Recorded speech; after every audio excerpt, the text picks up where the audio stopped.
Good morning. Hemshech Ayin Beis, Volume 2. We're on page 1179. Aleph Kuf Ayin Tes. And we concluded around a page and a half of detailed discussion to explain what Adnai is. The name Adnai. Odein al Kula, the master over everything. That means that it's how Elokus, godliness, relates to everything. So to explain that, he used the difference between machshava and dibur. Where machshava is a garment, but it reflects and is much more connected with the nefesh. And dibur is a levush hanifrad, separate from the nefesh, meaning it's already relating to another. And explained it in detail that machshava exists always, whereas dibur is something that only when you speak, that's when you speak, and breaks everything down to details. Mansapach is the physical different forms of expression. As dibur and machshava, it's all far more ethereal.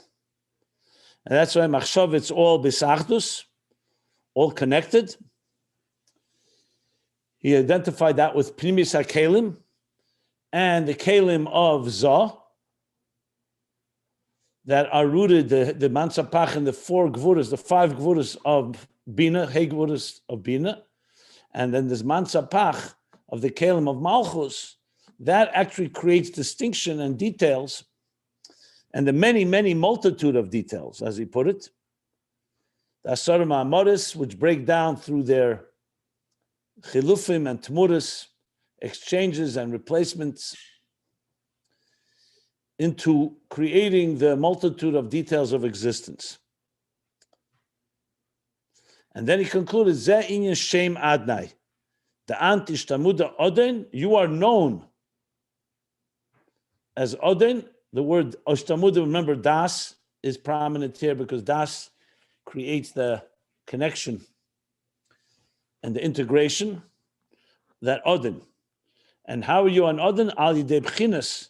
Hisal musa'er shenasa yidei zeh b'chinas mitzias yesh. That happens through the concealment of the Oir, which is the focus of the Kelim of Malchus, which is more like Dibur, speech. Through that comes the mitzias of a yesh. So Odin is the godliness that relates to the yesh. That's what he said. That's what we learned yesterday. And that concluded the paragraph on page 1179. Okay. Now he's going to talk about the shiluv of Havaya ba'adnai.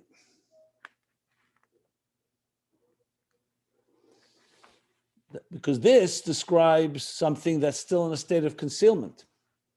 We've not yet talked about the yichud. Remember, the whole point was das Ayin, das tachten. In this case, das tachten, yichud tata. There should be a yichud with Elokus. If you recall, when it's concealed, even though the concealment is also a revelation because the godliness has created existence, and there's the potential for revealing the ayin of the yesh hanivra, the oden, in existence, to recognize that everything is oden, that Eibus is a master of everything.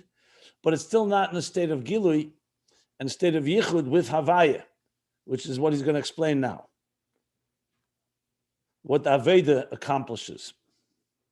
So far he explained the level of Adnai, but not yet explained how Adnai unites with the higher level and it becomes a process of awareness of the divine, of Elokus, in existence. That's what he's going to discuss now. Yeah. Yichud avaylakim, yichud bebezefan. So here we go. Omnam. I'm reading the paragraph, the new paragraph that begins on page 1179. If you want to follow the text and don't have it, go to ayinbeis.com and there all the text is there. Okay. Omnam.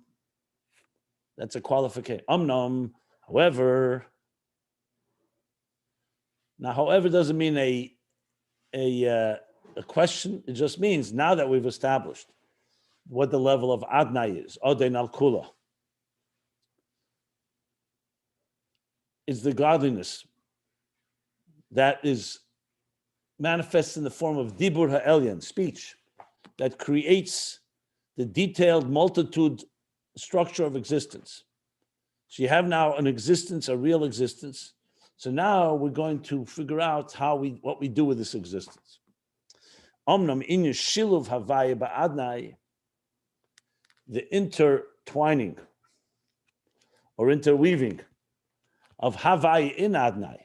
Remember on page 1177, the Rebbe Rashab said that there's the two Yechudi law, Yechuda Tatos, the two Shiluvim, either Havaya Ba'adnai, where Adnai is dominant and Havaya is revealed within it, or Adnai Ba'Havaya.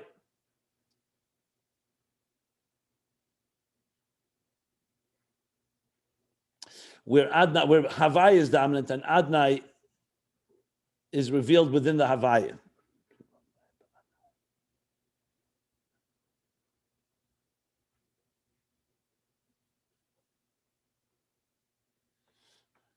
Actually, it's the other way around, I believe. Because he says, I misspoke.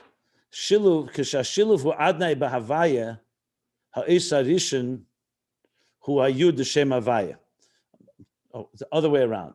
When Adnai is intertwined into Havaya, Havaya is the dominant one.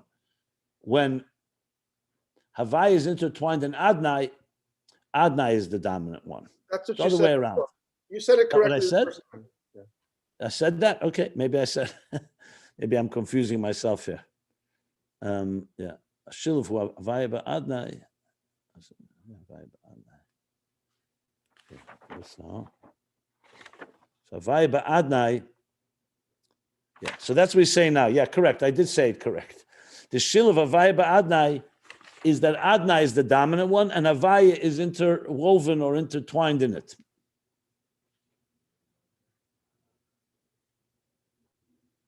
Yeah. Just want to Shil of Havaya Ba'adnai. So what is that? So what he explains now what that is. Omram in Yeshil of Havaya Ba'adnai hu, that Havaya is intertwined within Adnai, hu sheyir gili shem Havaya Ba'adnai. That you want to have the gilui, the revelation of the name Havaya in Adnai. V'yir gili elikus be'elam.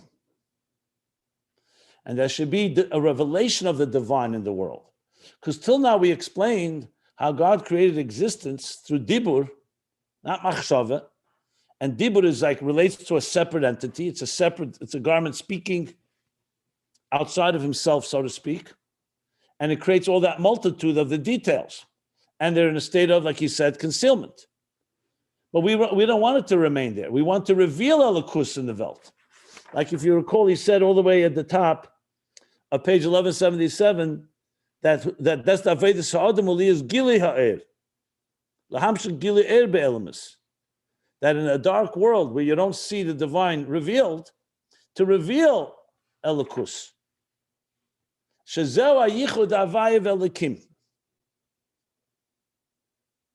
That's the Yichud of Havaya and Elikim. Now you're saying, didn't we just say Adnai? She already made it clear in top of 1177 that Adnai and Havaya are replaceable. But Chlolis, he said they're one inyan. The difference is Malchus and Atzilus, Malchus and Biyah. So right now, Elikim and Adnai, for all practical purposes, are the same level. So what is this accomplishing? If you only have Adnai, then you have God created the world with Dibur, with speech, and you have a world. But you don't yet have revelation. It says, we want the Gilui Elikus. We want the Yichud of Havaya and Elikim, or the Yichud, the Shiluv of Havaya be'adnai. V'hu Avedis Ha'adam. And this is the work of the human. This is our work. This is the work of the person. To do what? Liyachid Havaya be'Elikim. To unite Havaya within Elikim. To not see the divine energy that creates existence and is concealed as a separate thing, but to connect it with the source, basically to connect Dibur with Machshava. using the language you used before. In other words, it's created this way, with the concealment and with the breakdown and the dibur, and which breaks it down into details. But you want to connect Havaya and Elokim, that you should recognize within Elokim the Havaya within it. In the Adnai, the Havaya within it, the Shil of Havaya ba'Adnai.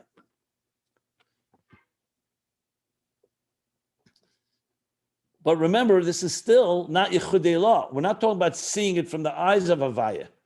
We're seeing it from the eyes of Elokim or Adnai, but you're seeing the Havaya within it. In other words, you're seeing the godliness within it. V'zehu ayidei hergish ha'ayin ha'leki ha'mahava. So the Avodah consists of, through feeling and sensing, the divine Ayin, the Ayin Eliki, which creates existence. What this means in simple terms, that if you only were trying to find Adnai, Adnai is subject to the concealment, because it needs to create, and to create it needs to be concealed. Dibur on its own, yes, is the force that creates Asara Mamaris, creates existence. But if you want to reveal it, that we should see it, you need to recognize that the dibur is coming from somewhere. It's coming from the one that's speaking. And who's the one that's speaking? That's Havaya. So Havaya basically is saying the Asara Mamaris. So that means Shiluv Havaya ba'Adnai, that in Adnai, which is the force that is speaking and creating existence, you recognize the divine force within it, but it's still the Ayin of the Yesh HaNivra, because it's Havaya within Adnai, not Havaya in its own. That's what he's essentially saying here. So this is this is a process of revealing it. Shazehu, in the parentheses, Shazehu b'chinas hadas. This is das. Remember, das is hergish. Not just knowing the idea, not just knowing that there's an Eibishter, that there's a God, but a harkorev, a hargosha. Remember harkorev, hargosha in the beginning of the Maimer, page 1176. It was about recognizing it and feeling it, internalized, integrated through Yediyah. And Yediyah is iskashus and ischabrus. That's what causes, if you remember, he said, that's what causes Gilia Lekuz Be'elam, Alidei Hadas. If you go back on page 1176, he says, that's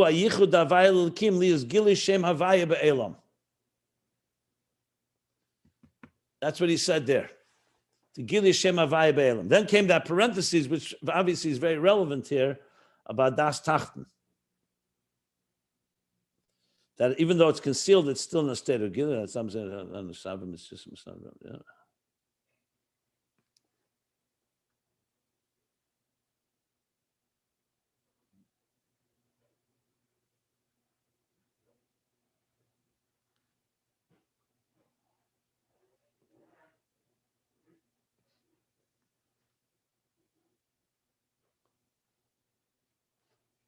Yeah, if you look back at the bottom of 1176, now we can understand what he's saying.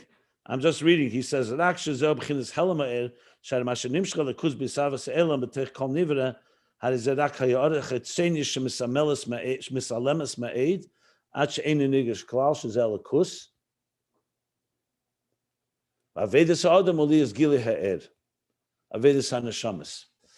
very consistent. Good. So what is the process? The Yesh HaNivra does not feel initially godliness, because the Ayin Eliki, what we called Adnai, Dibur, is mislabish, manifests within it, but it gets concealed within it. There is an Ayin Eliki there. So that's why we're meyachad Havaya Be'Elikim, Havaya Ba'Adnai, Shil Havaya Ba'Adnai, to reveal through our work to the point of das, that we come to recognize and feel the godly energy that is giving, that is sustaining, that is creating and sustaining us. So, the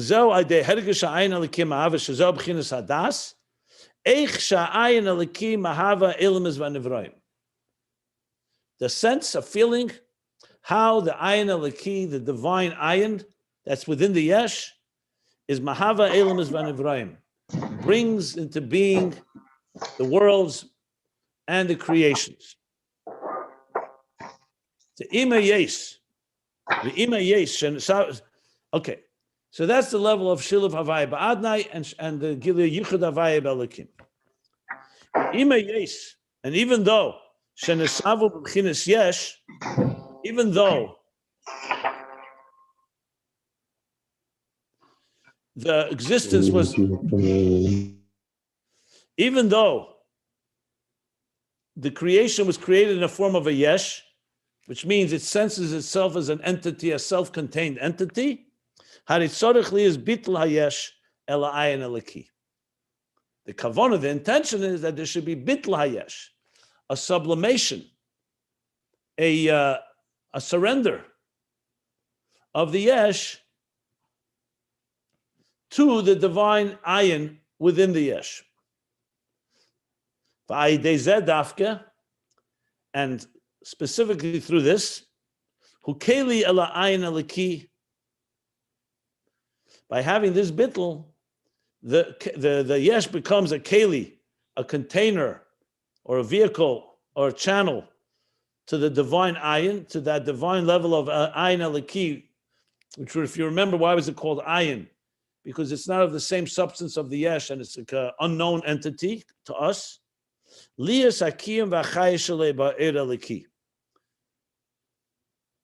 when we are bottled to it, it actually energizes, because the keli then allows the flow of the energy to enter within it, so it sustains and the chayis and energizes the vitality with that divine energy. Now you could ask the question, 1 second. We see existence is quite vital, is quite alive and energized, even if it doesn't recognize this as godliness. So let's see what he says about it. But the point that he's saying is that through the bittul, we become a true channel for this divine energy, which obviously means not in a state of concealment. And there's no question it makes us healthier and better human beings. But let's see how he spells it out. Ukiyadua, the keli lechayis hu abitl. A keli for chayis is bitl. If, for example, God forbid, any one of our organs or limbs would have an obstacle, an impediment. Let's say the blood has a clot, a blood clot, that blocks the flow of the dam to flow properly. That obviously is dangerous.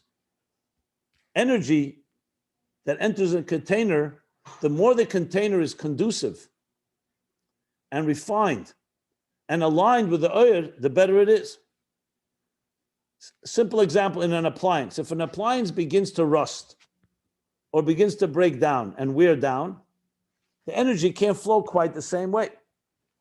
In the human body, as I just mentioned, the same is true.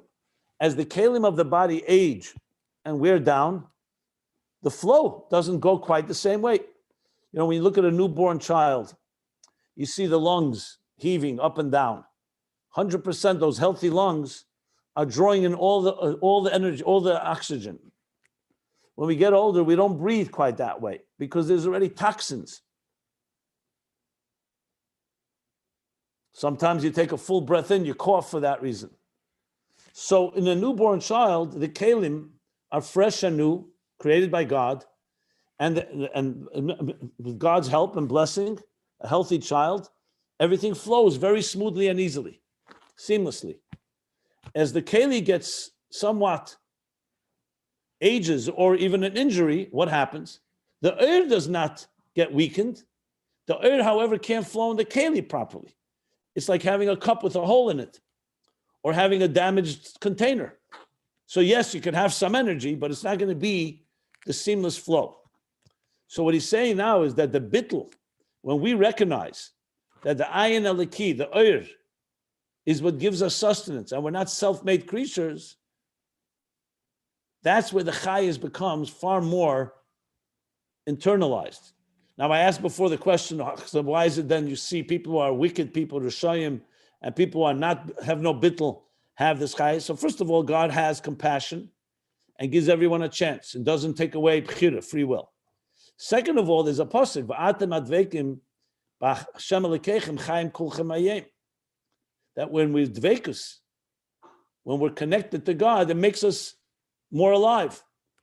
Ruchni is dika life, and even Gashmi is dika life. It's just that in Golus, you don't always see it. So what he's saying here is that this bittul through Avodah, where you recognize the divine energy that was initially concealed, that makes you a keli, because that bittul makes the keli, you do the keli lias, the keli lichayis who have bittul dafka. The aideshe is bainan, and through the fact that a person contemplates, but he doesn't stop with contemplation. Remember, it's not just chacham and bina.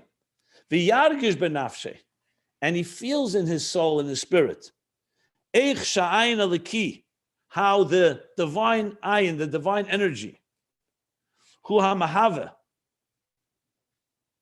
is the creator, is the creative force, is bringing into being your existence. You contemplate and feel that. Va'ikru alikus.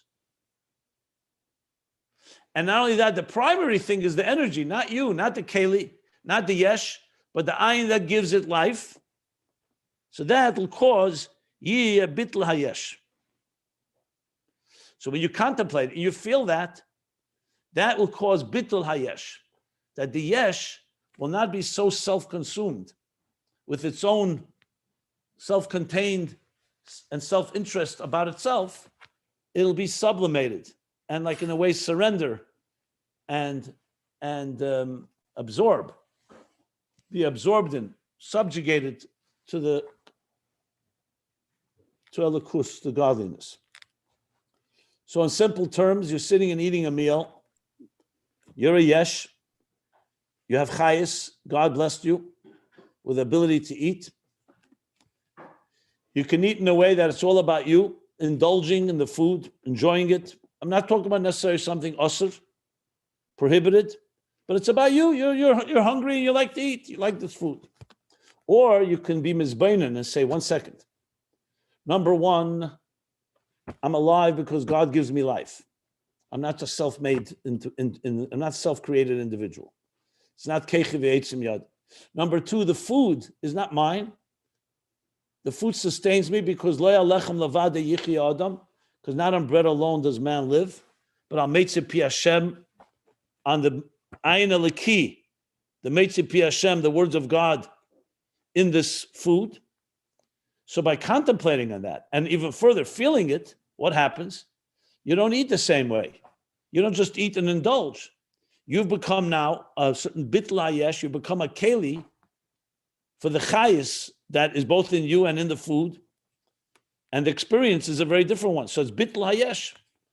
The yesh has now recognized that it's not its own entity, that it's really a keli for something higher and greater. So then you become a channel for Elokus now, in a simple meal. And the same choice you make in every moment of your life. You walk in the street, you meet somebody.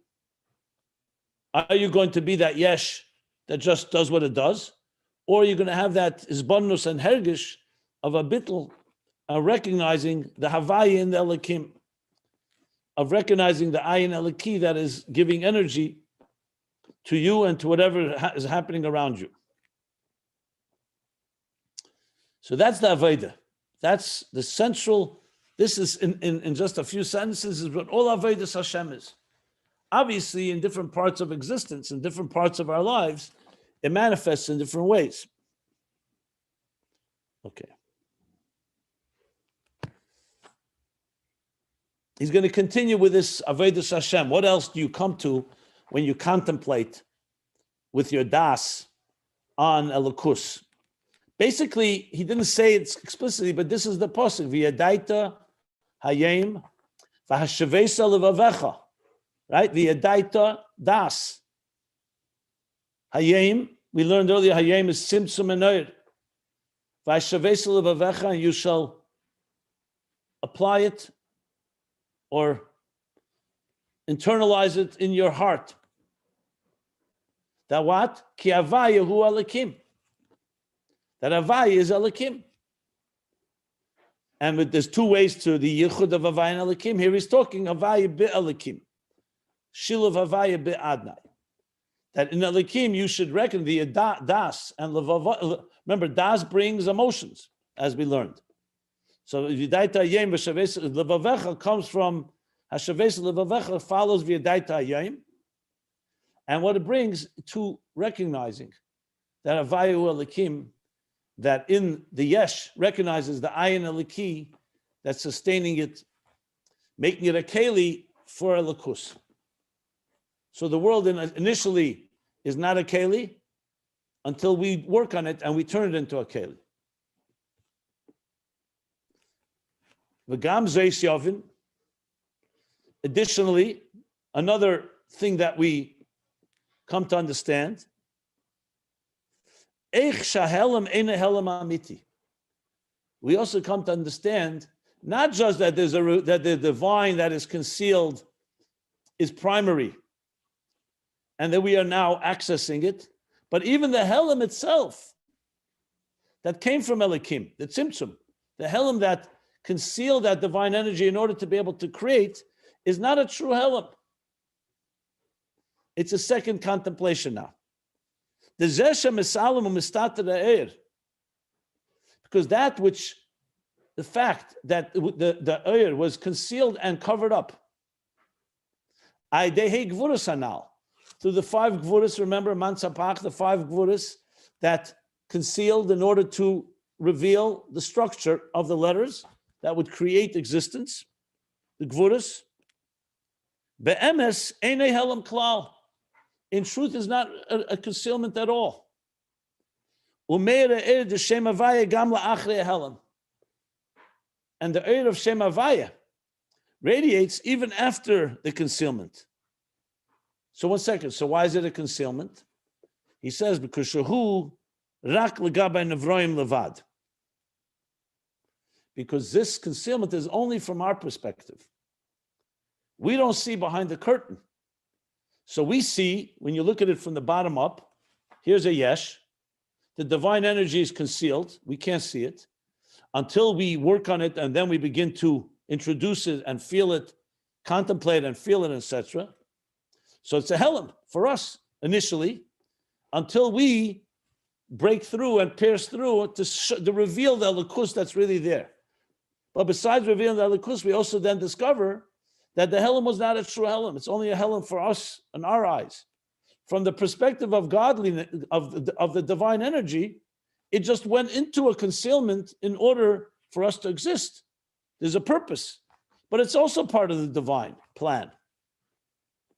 So think of it with the mashal, the famous mashal of the Magid.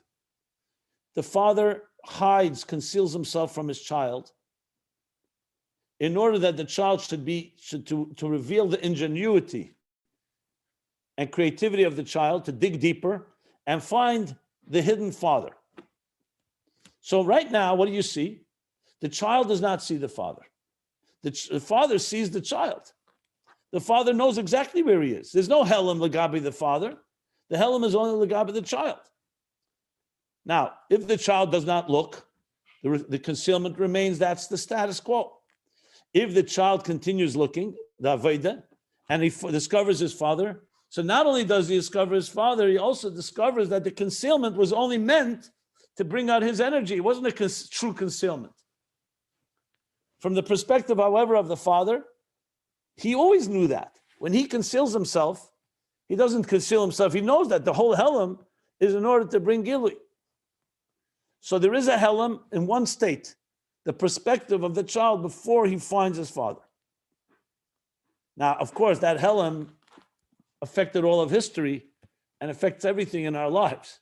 It's not a small little matter, because that's the whole key to the whole Dir b'Tachtenim, that the Tachtenim do not feel it until they discover it. But he's saying now the Isbananus is such, he comes also to Yavin, Gamzeis Yavin, he comes to understand that the Helam is not a true Helam, because that's not a Helam be'emes. He says, "Ein Helam be'emes, ein Helam," because the Shem Havaya continues to radiate even after the concealment, but it's only legabe the Nevraim The Helam is only Legab and Nevraim. Okay, that's what he says.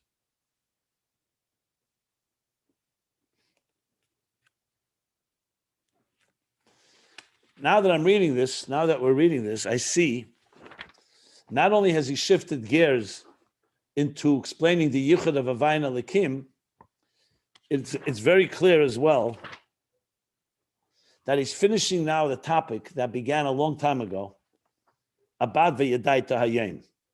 Because if you're going to look in the next mimer, you'll see he's going to continue with V'yadai Tahayim on page 1182. So now what he's bringing together is not just a discussion of Das Elyon and Das Tachten. He's going back, literally, let me refer you where it all began, was I believe the Shavuos mimer. Let me just see, where are we here? Right, yeah. If you go back to page,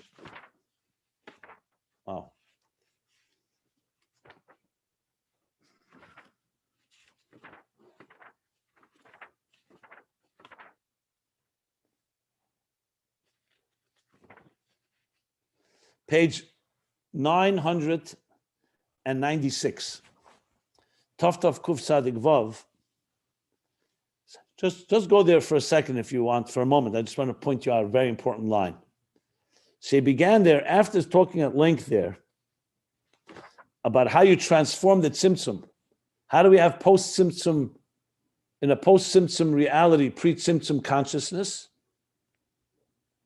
So he said it's not through bypassing the tzimtzum, it's not through ignoring it, it's not through surrendering to it, it's through transforming it. And that's the avodah of seeing through the concealment and seeing it as only a stepping stone to revelation. So after that, he began. In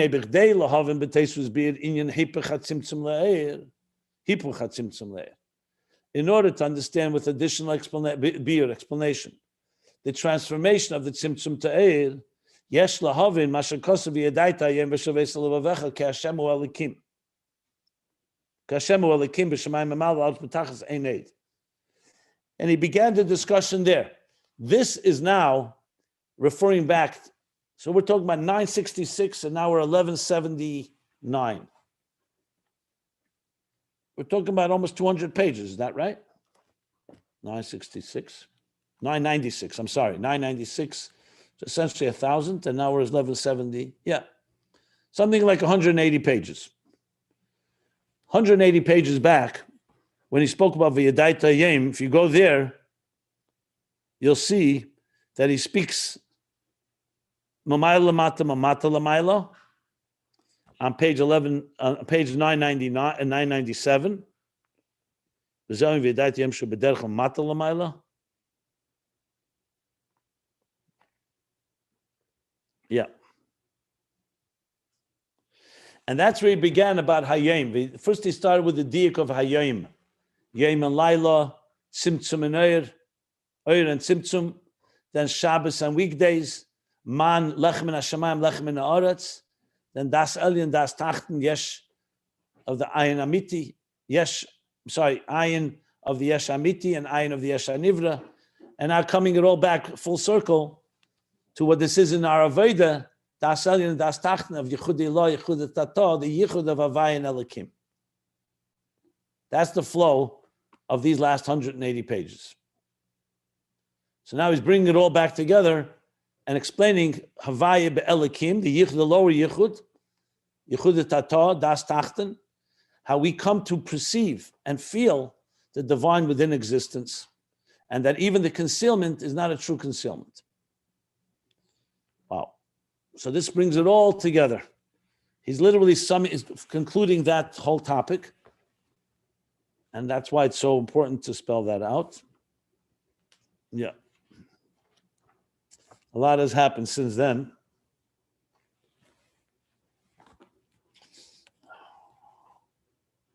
Okay.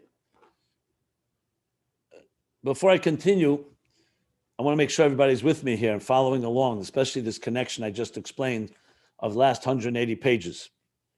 So if anybody has any question on this, please, you can ask now. It would be a good time. And then I'll continue reading more about this Yichud. But that's really what it's coming down to now. He's bringing together everything we learned about the two perspectives is now coming down to our avoida of recognizing and feeling this connection, that the Yesh HaNivra should feel the ayin of the Yesh HaNivra, which is das tachten, yichud havaya belikim, shiluv havaya ba'adnai, and all that comes along with that.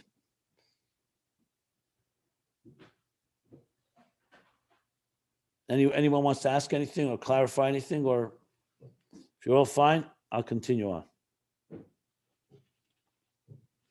Okay. So basically, this is Shiluv Adnai Be'elokim, but we learn now, right? Shiluv havaya ba'adnai. Shiluv Havaya Be'adnai, yeah. Yeah. Okay. Rabbi Jacobson, where it said here the Bitul Yesh Nivra, the Bitul Yesh is necessary for the flow, the divine flow, to come in and to be recognized, Begiloi, in a person. I'm just trying to reconcile that with the knowledge that many tzaddikim that I understand, their physical health was very detrimental. There was no flow of chayas there. They were sickly.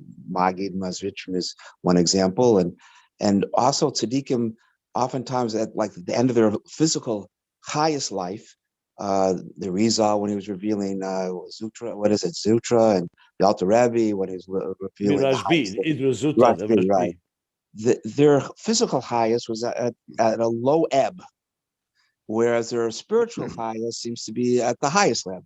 So it leads me to try to understand. Okay, it's a good question. What is the connection good of question. I alluded to this question before, but I'll answer it. It's the Rebbe has spoken about it in some places. The answer is there's another question that's asked. The Talmidei Arizal, the Kisra Arizal talks about why did the Arizal say al chet? The Arizal was a tzaddik gomer. You look at Rita al chet, those sins. I mean, sins in general, especially those sins. The Arizal was not shaykh to them. Why did he say al chet? So the answer is given because the Arizal was in Shoma Klolis, and since he encompassed the entire generation, so the al chet was because he was like the captain of the ship, like Moshe Rabbeinu. Sheshes alofim ragle ish nechi bekirbe is he included them all, so therefore the al-chet was for them, which does not just mean for them, but it means it affects him, like the story of the Mittler Rebbe, that you have to find it inside himself before he could give a tikkun to another. So the most important reason is this.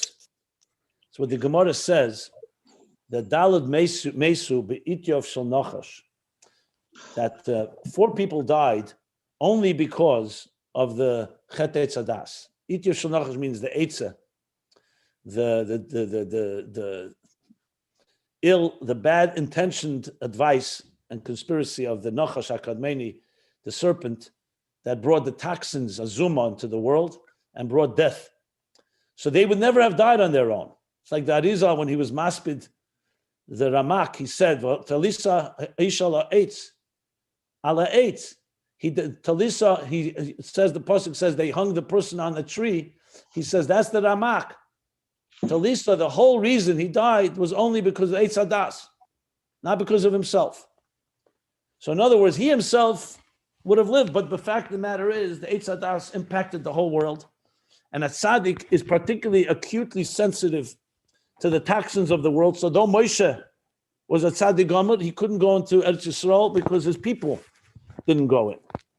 So bottom line is, then there's a Gemara that says, there's another Gemara that says, Dal Mesu loy mes. They did not die on their own. It's only due to some other factor. So the point I want to make is that I said that. Yeah. Now, the point I want, there's another Gemara, I don't want to go into it, it's not relevant so much here. The point I want to make is like this. In Golus, as long as we're in Golus, even at Tzaddik, it says like by Moshe, Yaakov, Bikish Yaakov, Leshav B'Shalva. He wanted, after all he went through, first with Esav, and then with Lavan, all the tzaras, he wanted to be in peace. And God says no. As long as you're in this world, you will not have menucha. So of course the obvious question is, why can't a tzaddik have menucha in this world? Moshe, he already suffered. It's not like he was living in a very why, and then you have to have the new koftzal of rugze shel Yosef. Now he has to have the tzara of losing his son, or thinking he lost his son, because that tzaddik is aligned with the world, just like shchinte begalusa. The tzaddik is in galus. The Rebbe brings the din that Talmud shagala magnin rabbi imei. If a Talmud, a student, has to end up in an ir miklat, in one of the cities of refuge, you send his Rav in Golos. But the Rav didn't do anything. Why is he ending up in Golos with the student? Because he's bound to his student. So the neshamas of tzaddikim, yes, it would be beautiful for them to be immune, but they're not. They're with us. And therefore, even though on their own, they'd be complete kelim. When the Rebbe says at the end of the Maimer, Basaligani, those very, very strong words he brings from Yeshaya, that the Frierdiker Rebbe suffered. He had a stroke. His health was terrible at the end. So he said, what did he say? That he's sevel, machiv, the expression there that's used on Mashiach actually. Cholyenu hu cholo, v'machivenu hu sivlom. His suffering is because of us. And so on. So he assumes that. So that would be my answer. So in other words, let's go back for a moment to what he says here. The bittul, I'll explain in simple English. An arrogant person, even if he's physically healthy, he's psychologically, emotionally not healthy. And ultimately will have an impact. The problem is in Golis, you don't see it. You don't see that impact. And the other way around as well. A tzaddik who's completely aligned and bottle to the Lakus, because of Golis, you don't always see it. And what I said before, I'm saying something additional. In addition to the fact that he assumes what we assume, what we're suffering. So in Inyan, just a second. In Inyan, think of it this way. If they had not eaten from the tree of knowledge, from Eitz Hadas, what would have been? They would have lived forever. Why? There'd be no illness, no disease, no death. Because the neshama and guf would be completely aligned. The very fact that a person dies, the very fact that disease and illness is because the keli is not aligned with the neshama, with the oir. Tchias hamesim, it will be realigned again once we fix the keli and do this bittul that he's describing here. So the 2 points I'm making is one, that Golis distorts the picture and it causes a lot of turbulence, let's put it that way. And additionally, the tzaddik carries the pains of the generation. So therefore you have that situation. The Arizal said, that's why he said, Oshamnu Bogadnu, they didn't have sins. But I just said that, al cheta, yeah. But note it's in the plural. Wow, what an answer. I didn't expect that, but it was beautiful. Thank you. I didn't answer. I didn't understand. Didn't expect it. What can I say? Simon, when you mentioned Tzoras from Yankov, is also Tzoras Rochel, Tzoras Dino.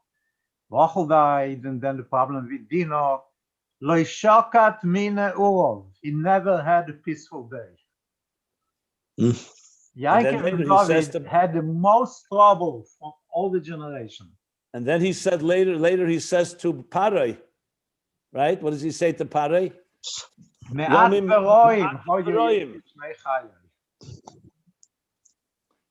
Yeah.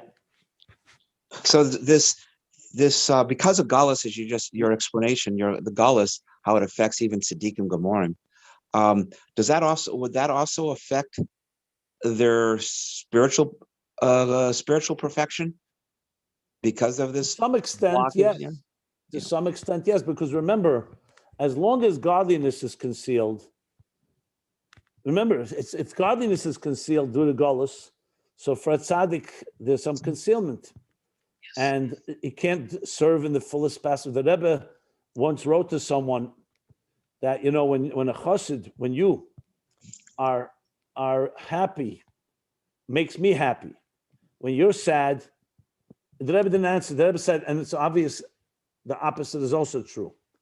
So the fact is that there's a reflection when it comes to that the a tzaddik is going to be affected because remember, the whole purpose of a tzaddik is to help us, is not just to take care of himself. Yes, in a dark's dik way, kavyachal, I would say.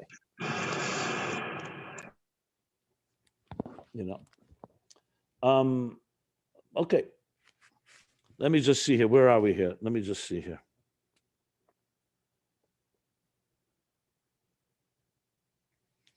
Okay, I think I'm going to stop here because he's going to go now into another further development of the avodah of a person in transforming the tzimtzum to oyer, or the yesh into being a keli telekus.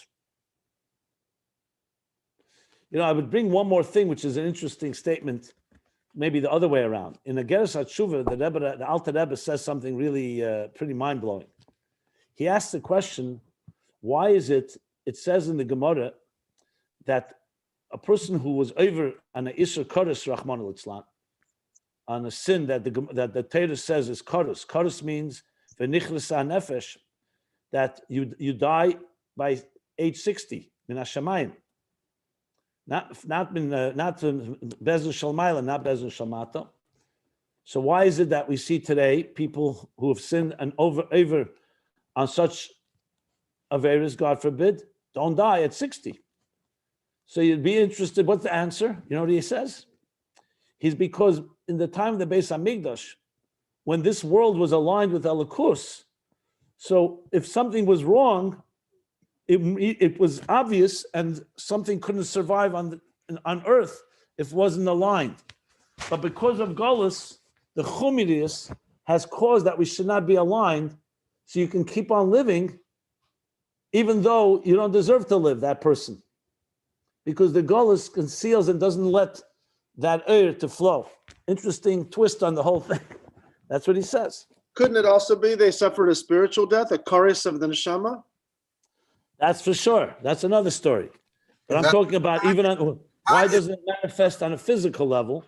So he says because the physical is not aligned with the spiritual in Golus. But I would say that that's really a manifestation of Rahmanis, because I don't know about spiritual death, because during Golus, it seems to me that there's a big advantage to that would always give a person the chance to do tshuva. And because it didn't bolate like it would in the times when it was totally aligned, so a person is it's not recognizable. It would always give a person a chance to do tshuva in Galus, whereas previously he would have been gone already. Well, listen, the Alter Rebbe doesn't say that. It's fine thought. I'm sharing what the Alter Rebbe does say. I'm not saying what you say doesn't have any value, but it's not what the Alter Rebbe says. I have to look in the Geras HaTshuva if he even hints to that. But that's true after the fact. But why doesn't Eibishter give chance to do tshuva in time of the Beis Hamikdash then? Right. The Rabbi is saying it in a sikha. Anyway, before we continue, I want to just, since we're digressing a bit, I just want to say we're going to stop here in the lower part of page 1179. We can continue. Go ahead. What do you want to say?